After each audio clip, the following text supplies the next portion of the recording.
അനാമികയും അനിയും തമ്മില് ബന്ധം വേർപെടുത്തുവാണ്. അങ്ങനെ കോടതിയിൽ നിന്ന് നോട്ടീസ് വരുന്നുണ്ട്.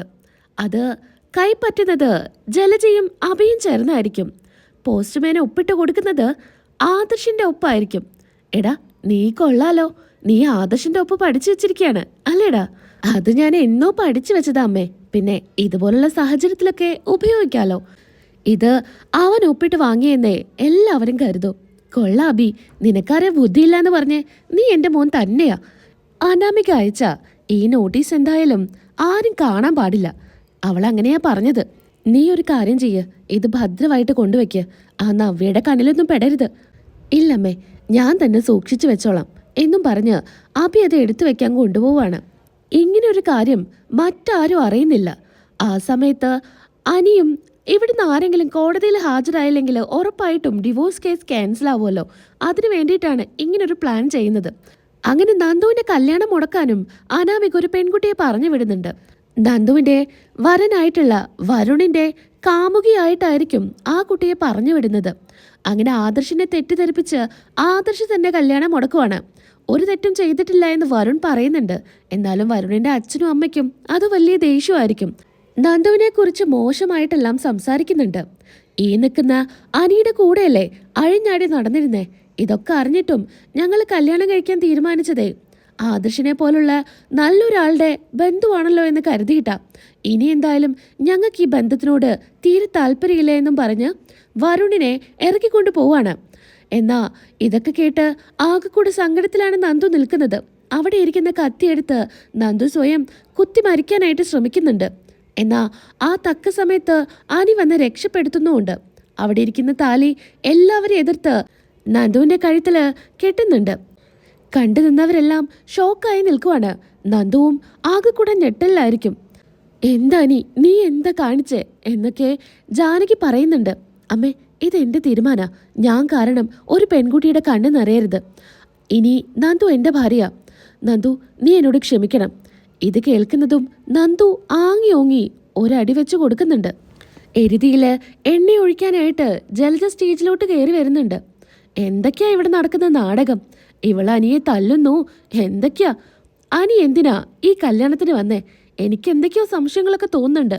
ഇതെല്ലാം ഇവരുടെ നാടകമാണെന്നാ എൻ്റെ സംശയം. 2 മക്കളെയും അനന്തപുരിയിലോട്ട് പറഞ്ഞു വിട്ടില്ലേ? ഇനി 3ാമത്തവളെയും അങ്ങോട്ട് തന്നെ പറഞ്ഞു വിടാനായിട്ടാ ഇവരിങ്ങനെയൊക്കെ പ്ലാൻ ചെയ്തത്. കനകെ, നിനക്ക് നാണമുണ്ടോ? നിന്റെ 2 മക്കളുടെ കല്യാണം ഇതുപോലെ മണ്ഡപത്തിൽ വെച്ച് പല പ്രശ്നങ്ങൾ ഉണ്ടായിട്ടാ നടന്നത്. എന്നിട്ടും ഇങ്ങനൊരു കാര്യം ചെയ്യാൻ നിനക്ക് ഇത്തിരിയെങ്കിലും ഉളുപ്പുണ്ടോ എന്നൊക്കെ ജലജ ചോദിക്കുന്നുണ്ട്. അല്ല, ഈ നാടകത്തിന് ആദർശം കൂട്ടുനിന്നാണല്ലോ. ആദർശനായിരിക്കും അനി നന്ദുവിന്റെ കഴുത്തിൽ താലി കെട്ടണമെന്ന് നിർബന്ധം. അതുകൊണ്ടല്ലേ ആദർശിനെ കല്യാണത്തിന് ക്ഷണിച്ച് മണ്ഡപത്തിലോട്ട് കയറ്റിയത്. ഇത് കേൾക്കുമ്പോൾ ദേവി എനിക്ക് ദേഷ്യം വരുന്നുണ്ട്. മിണ്ടാതിരിക്കുന്നുണ്ടോ നീ ഒരുപാട് അങ്ങ് സംസാരിക്കല്ലേ. ഈ സാഹചര്യത്തിൽ ഞാൻ എങ്ങനെയാ പെരുമാറുക എന്ന് നിനക്ക് ഊഹിക്കാൻ പറ്റുന്നതിലും അപ്പുറമായിരിക്കും. ഇപ്പൊ ഞാനാണോ തെറ്റുകാരി?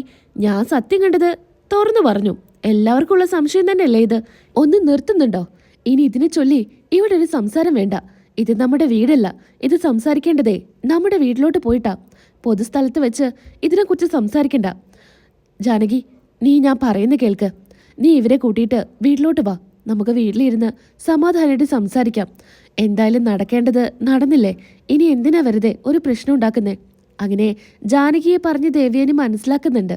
നയനയെയും ആദർശിനെയും അതുപോലെ നന്ദുവിനെയും അനിയെയും ഒക്കെ കൂട്ടി നേരെ അനന്തപുരിയിലോട്ട് ചെല്ലുവാണ്.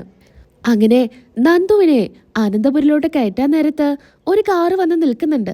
അത് നമ്മുടെ അനാമികയുടെ കാറായിരിക്കും. അനാമിക കാറിൽ നിന്ന് ഇറങ്ങുമ്പോൾ കാണുന്ന കാഴ്ച നന്ദുവും അനിയും പരസ്പരം ചേർന്ന് നിൽക്കുന്നതാണ്. നന്ദുവിന്റെ കഴുത്തില് അനി കെട്ടിയ താലിയും അനാമിക കാണുന്നുണ്ട്.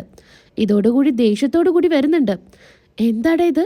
നീ ഇവളെ കഴുത്തിൽ താലി കെട്ടിയോ? ഞാൻ മരിച്ചിട്ടൊന്നുമില്ല. നിങ്ങളെന്തായാലും എന്നോട് ചെയ്ത ഏറ്റവും വലിയ തെറ്റാണിത്. ഈ ഒരു കാര്യത്തിന് മുത്തശ്ശനും മുത്തശ്ശിയും വല്യമ്മയും അമ്മയൊക്കെ കൂട്ടു നിന്നില്ലേ? എന്നാലും എന്നോട് ഈ ചതി വേണ്ടായിരുന്നു. ഇവളുടെ ബുദ്ധിയാവും അല്ലേ ഇത്? ഈ നയനയുടെ ഇവളെ ഇങ്ങനെയൊക്കെ ചെയ്യൂ. ദേ അനാമികെ, അനാവശ്യം പറയാൻ നിൽക്കരുത്. അനി നന്ദുവിന്റെ കഴുത്തില് ആരുടെ സമ്മതിയില്ലാതെയാ താലി ചാർത്തിയത്. അതിനിപ്പോ ഞാൻ എന്ത് ചെയ്യാനാ? അതുപോലെ മുത്തശ്ശനും പറയുന്നുണ്ട്.